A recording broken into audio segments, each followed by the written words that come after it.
इस कहानी का नाम है अकबर की खाली थाली। दोस्तों, आप इस कहानी को पूरा सुनिए। अगर आपको कहानी पसंद आए तो प्लीज़ चैनल को सब्सक्राइब जरूर करना। राजा अकबर का सबसे प्रिय मंत्री बीरबल अपनी बुद्धिमत्ता के कारण ही प्रिय था, क्योंकि वह राजा की हर समस्या का समाधान बड़ी ही आसानी से कर देता था।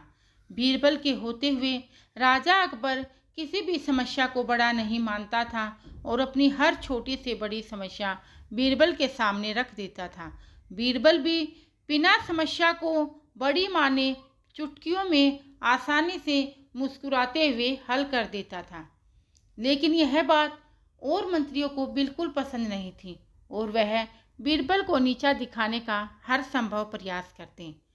लेकिन बीरबल अपनी बुद्धिमत्ता के कारण उनके हर प्रयास को विफल कर देता। एक दिन सभी मंत्री सलाह करते हैं और राजा के पास जाते हैं। राजा को कहते हैं, हे जापना, क्या केवल बीरबल ही आपकी हर समस्या का समाधान करते हैं? आप हमें मौका क्यों नहीं देते? तभी राजा कहते हैं कि बीरबल के होते हुए आप सभी को यह अवसर मिल ही नहीं पाता, क्योंकि वह अपनी बुद्धि से हर समस्या को बड़ी आसानी से निपटा देते हैं। तभी सभी मंत्री कहते हैं, चलो एक योजना बनाते हैं जिससे बीरबल की बुद्धिमत्ता को परखा जाए। राजा मान जाता है और राजा घोषणा करता है अपनी राज्यसभा में, कहता है कि मैं आप सभी मंत्रियों के काम से बहुत प्रसन्न हूँ, इसीलिए कल एक कक्ष में बहुत कीमती कीमती उपहार रखे जाएंगे। सभी जाकर बारी बारी से अपनी पसंद का उपहार उठा लेना। और राजा अगले दिन ऐसा ही करता है। सभी मंत्री बारी बारी जाते हैं और कीमती उपहार उठा लेते हैं। लेकिन अंत में बीरबल की बारी आती है और बीरबल जाता है, देखता है तो वहाँ एक खाली थाली होती है, जिसे उठाकर वह राज्यसभा में आ जाता है। सभी मंत्री जोर जोर से हंसने लग जाते हैं, लेकिन बीरबल उदास नहीं होता और वह भी जोर जोर से हंसने लगता है।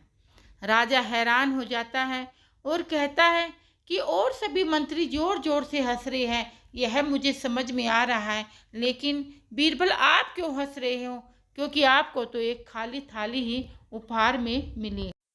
तभी बीरबल कहता है कि हे राजन, मैं तो आपकी कंगालियत पर हंस रहा हूँ, इस राज्य की दुर्दशा पे हंस रहा हूँ।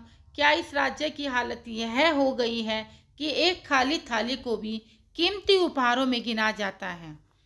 तभी राजा शर्मिंदा हो जाते हैं और बात राज्य पर आती है, तो वह कहते हैं कि इस थाली को हीरे और जवाहरातों से भर दिया जाए। अब जैसे ही उस थाली को हीरे और जवाहरातों से भर दिया जाता है तो वह उपहार बहुत कीमती हो जाता है, बल्कि सभी मंत्रियों के उपहारों से कीमती हो जाता है।